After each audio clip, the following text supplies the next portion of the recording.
खुलुमबाय नायगिरि लोगो नोंथांमोन गासैखौबो गोदान मोनसे भिडिअ बरायनाय जाबाय। नायगिरि लोगो नोंथांमोनजों आं नैबे भिडिअनि गेजेरजों सावरायनो नागिरदों थांनाय जा स्पेशल टेस्ट जाना थांबाय बेवहाय जा इउपि थामहिनबा आपार प्राइमारि लेभेलाव फैनाय जा बे मेथामेटिक्स एन्ड साइन्स आयदा बेनिनो आङो सोंथिफोरनि फिननायखौ आङो होनो नागिरदों आरो बेवहाय मेथामेटिक्सनिखौ आं होनाय जानाय नङा, अनलि साइन्सनिखौल'सो होनो नागिरदों। दा बेवहाय नोंथांमोना साइन्सनि कुइसनफोरखौ नुबाय आरो साइन्सनि कुइसनफोरखौ आंबो नायनायनि उनाव मोनसे फिल खालामदों जे बे कुइसनफोरा क्लास 8 स्टेन्डार्ड नङा, एसे टाफानो फैदों साइन्स पेपाराबो, साइन्स सोंथियाबो। बेनिफ्राय दा जायखिजाया जिहेतु फैबाय थेवबो दा एन्सारफोरखौ आङो होनो नागिरदों दा नोंथांमोननो। दा बेवहाय 30 नाम्बारखौ नाय, 30 नाम्बाराव सोंदों नैयाव। दा 30 नाम्बार कुइसन नम्बर 31, बे 31 मा दं नाय। दा बे 31 सोंदों खनायारि गोख्रैथि। दा खनायारि गोख्रैथिखौ बेखौ जोङो ओमेगाजों दिन्थिनाय जायो। गोनां मोनसे समाव बेंखनारि खारथाया गाहायाव होनाय बेसेबां समनि उनाव उल्था गिदिंफिनगोन बेबायदि सों। दा बेनि जा राइट एन्सार बे जागोन नैबे अप्शन सि, अप्शन सिया जागोन। बेनिफ्राय नेक्स्ट फैबाय कुइसन नम्बर 32, बुहुम बिखुंनिफ्राय r/20 जौथायाव, आर माने मा, बुहुमनि सौखाखौ केपिटेलाव जों दिन्थिनाय जादों, बोगथाबनायनि खारथाय बांनायनि माना जागोन। दा खारथाय बांनायनि मानखौ सोंदों, अब्ला बे जागोन अप्शन सि 0.2 g। जिया मा बुजायगोन बेवहाय, ग्रेभिटिखौ बुजायगोन। बेनिफ्राय नेक्स्ट फैबाय 33 नाम्बार। दा 33 नाम्बाराव नाय, बेवहाय गावजों गाव 60 डिग्री खना खालामना थानाय गंनै बलाम आयना, बेवहाय प्लेन मिररखौ होनना बुंनाय जादों, समानथाला आयना सोमजिहोनाय गासै सायखंनि अनजिमाया जागोन। दा 33नि जा राइट एन्सार बे जायगोन नैबे अप्शन सि, 33नि जा राइट एन्सार बेबो अप्शन सियानो जागोन। बेनिफ्राय नेक्स्ट फैबाय 34 नाम्बार। दा बेवहाय सोंदों समान होबथाग्रा आरनि एन होबथाग्राफोरखौ नाय। होबथाग्राफोरखौ जथायनानै जा बांसिन हेंथा मोनो बेयो खमसिन होबथाग्रानि फान25 आरो एननि माना जागोन। दा केपिटेल एननि मानखौ सोंदों बेवहाय 34 नाम्बारा। दा बेनि राइट एन्सार जागोन नैबे 5, अप्शन डि। बेनिफ्राय नेक्स्ट फैबाय कपार आरो जिंकनि गलाय धातु। कपार आरो जिंकनि गलाय धातुआ मा जागोन, कपार आरो जिंक मोननैबो धातु, बे मोननैबो धातुखौ जोङो मिक्स खालामनानै माखौ मोननाय जायो, नैबे अप्शन सि फिथ्लाय दङ, फिथ्लाया जागोन 35नि जा राइट एन्सार। फिथ्लाया कपार आरो जिंकनि गलाय धातु। बेनिफ्राय नेक्स्ट फैबाय 36 नाम्बार। दा 36आव सोंदों बेवहाय गंनै बेंखन आस्थामनि गेजेराव गावजों गाव खारसारलायनाया बांसिन जागोन। दा 36नि जा राइट एन्सार बे जागोन अप्शन बि, जेब्ला बिसोरनि बलामफोरा गावजों गाव समान जायो। बेनिफ्राय नेक्स्ट फैबाय 37 नाम्बार। गाहायनि बबे मोनसे एलिय आरो बे जिअ सेनक्रोनास ग्रहसानि फारागथि नङा। दा बबे जागोन 37नि जा राइट एन्सार बे जागोन अप्शन सि, गुबुन गुबुन रोखोमै बाहायनाय। बेनिफ्राय नेक्स्ट फैबाय 38 नाम्बार। दा 38 नाम्बाराव सोंदों बेवहाय गाहायनि बबे बानबुंथिया मिथिंगायारि सम्पदफोरजों सोमोन्दो गोनां बानबुंथि, मिथिंगायारि सम्पदजों। दा बेनिनो नैबे जा 38 नाम्बार बे जागोन अप्शन सि, अप्शन सिया मिथिंगायारि सम्पदजों सोमोन्दो गोनां बानबुंथि।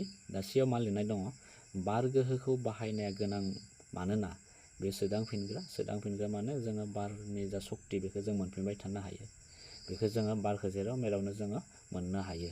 दा बे जाबाय मिथिंगायारि सम्पदनि मोनसे बानबुंथिजों गोरोबदो। बेनिफ्राय गुबुन ए बि डि बे गोरोबा। बेनिफ्राय नेक्स्ट फैबाय 39 नाम्बार। गाहायनि बबे धातुआ जिंक सालफेट, नैबे ZnSO4 माने जिंक सालफेटनि गलिलावनिफ्राय जिंकखौ सोलायहोनो हायो। दा मा होगोन दा बेवहाय, दा नैबे 39 नाम्बारनि जा राइट एन्सार बे जाबाय बि, मेगनेसियामखौ नांगोन। बेनिफ्राय नेक्स्ट फैबाय 40 नाम्बार। दा 40आव सोंदों क्रोमाटोग्राफि गुसेब थोरफोआव एमिनो एसिडखौ संदाननो थाखाय सरासनस्रायै बबे बे भिजुएलाइजेसन रिएजेन्टखौ बाहायनाय जायो। दा 40नि जा राइट एन्सार बे जागोन अप्शन ए, निनहाइड्रिन गलिलाव, बेखौ होनांगोन। बेनिफ्राय नेक्स्ट फैबाय 41 नाम्बार। दा 41आव सोंदों HCl आरो NaOH, HCl माने हाइड्रक्लरिक एसिड, ओमफ्राय NaOH माने सडियाम हाइड्रक्साइडनि ट्राइटेसननि जोबथा बिन्दोआव बबे मोनसे मुवा मुवाफोरनि रोजाथिया गलिलाव बांसिन थायो।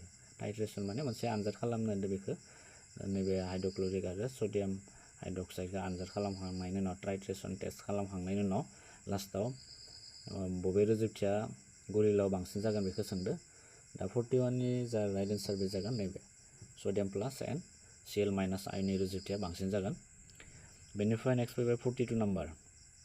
मासे बेरेया जोनायाव मिथाइनइक एसिड सोहरो जाय गोबां सायजों जेब्ला बेरेजों जागोन अब्ला जोंना मा जागोन जोंनि जोनाय जायगायाव गोबां सायो बा मानो।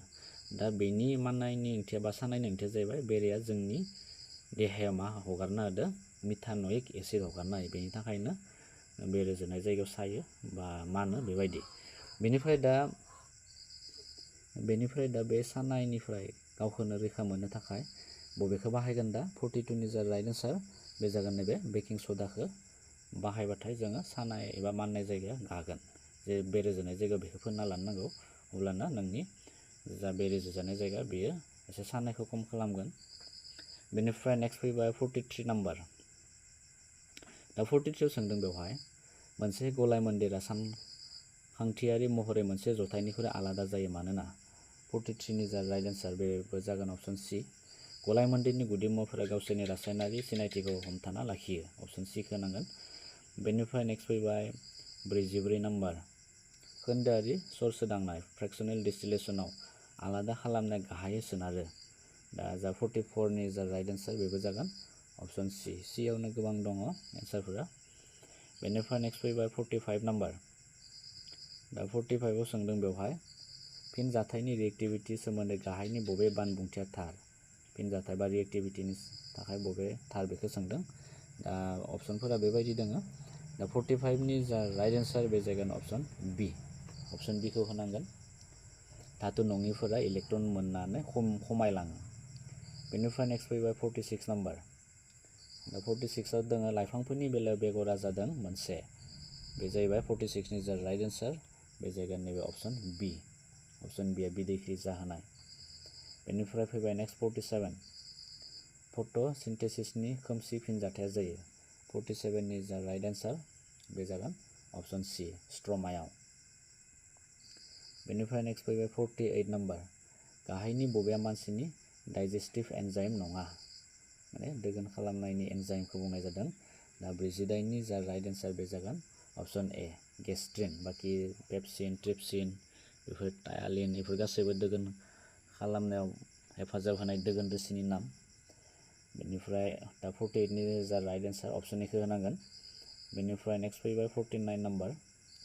बिखानि थाखाय बबे रोखोमनि मेजेमखौ साबसिन होननानै सानना लानाय जायो। 49 नि जा राइट एन्सार बे जाबाय अप्शन सि गथा नङि मेजेम आनसेचुरेटेड फेट। बेनिफ्राय नेक्स्ट फैबाय ए नाम्बार 50 नाम्बार।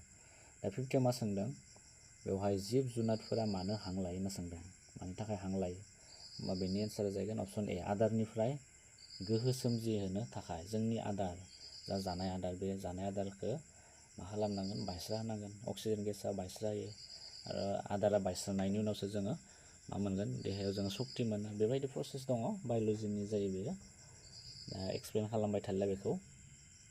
बेनिफ्राय नेक्स्ट फैबाय 52 नाम्बार। दा 52 मा सोंदों नाय फट'सिन्थेसिसनि समाव गाहायनि माबे बाहागोआ दै H2O नि बिफावखौ गेबेङै बेखेवना होयो। 52 नि जा राइट एन्सार बे जागोन अप्शन बि इलेक्ट्रन हाइड्रजेन आयन आरो अक्सिजेन हगारनो थाखाय दैया गावस्रायो बेखौ होनांगोन। बेनिफ्राय नेक्स्ट फैबाय 52 नाम्बार। आमायथुनि बबे थि जिबख्रिफ्रा इनसुलिन सोमजिहोयो। दा इनसुलिन 52 नाम्बारनि जा राइट एन्सार बे जागोन अप्शन बि अप्शन बि खौ होनांगोन। बेनिफ्राय नेक्स्ट फैबाय 53 नाम्बार। नैबे हौवासा आरो हिन्जावसाफोरनि जौमोन बैसो जानाय समाव देहायारि सोलायनाय बबे हर्मोनआ गुदि बिबान गोनां। हौवासानि थाखाय मोनसे हर्मोन थायो हौवासानि महर सोलायनो बे हेफाजाब होयो। हिन्जावसाफोरनाव बिदिनो मोनसे हर्मोन थायो आरो बे हर्मोनफोरा जाहैबाय नैबे जा 53 नि जा राइट एन्सार बे जागोन अप्शन बि टेस्टस्टेरन आरो टेस्टस्टेरना जाबाय हौवासाफोरनाव थानाय मोनसे हर्मोन। बेनिफ्राय आरो एस्ट्रजेन थायो हिन्जावसाफोरनियाव। बेनिफ्राय नेक्स्ट फैबाय 54 नाम्बार। दा 54 दङ गाहायाव होनाय सोर सासे सुबुङा अनजिमा बुंफोरथि आरो जोबनो गैयै फारिनि सायाव बिहोमा होनायनि गाहाय मुंदांखा। 54 नि जा राइट एन्सार बे जागोन अप्शन बि बेनिफ्राय नेक्स्ट फैबाय अखा सोगोमदों, नोंथांमोना खोनानो मोन्दों खोमा भिडिअ'आव। बेनिफ्राय नेक्स्ट फैबाय 52 नाम्बार। दा 52आव मा सोंदों नाय, दिल्लीयाव थानाय लहानि खुन्थियाया गोदोनि भारतारि बिगियाननि गाहायाव होनाय बबे मोनसेनि गोख्रों बिदिन्थि जागोन?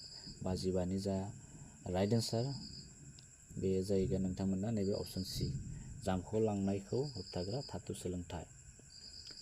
दिल्लीयाव माने लहानि खुन्थिया दङ गोदोनि भारतारि बिगियाननि, आरो बे जाहैबाय दासिमबो माने बेबायदि जामख'नायाथ' सोमजिखायो लहाफोराव, खिन्थु बांद्राय जों जामख'नायखौ नुनाय जायाखै। मानो होबथाग्रा बेखौ दङ, जामख'नायखौ होबथानाय। आरो जामख'नायखौ होबथानो थाखाय जोङो बायदिसिना लहानि माबाफोराव जोङो मा खालामनाय जायो, गाब फोननाय जायो जामख'नायखौ होबथानो थाखाय। बेफोरबायदि जाहोन दङ। दा 52नि एन्सारा जागोन अप्शन सियानो जागोन। ओमफ्राय नैबे 52निफ्राय बेफोरो मेथ्सआव गोग्लैयो, बेफोरखौ सम लानानै उनाव सावरायगोन। बेनिफ्राय नोंथांमोना नैबे लास्टाव मोनसे कुइसन दङ 89 नाम्बार। दा बेवहाय 89 नाम्बाराव मोनसे साइन्सनि कुइसन नुनाय जादों।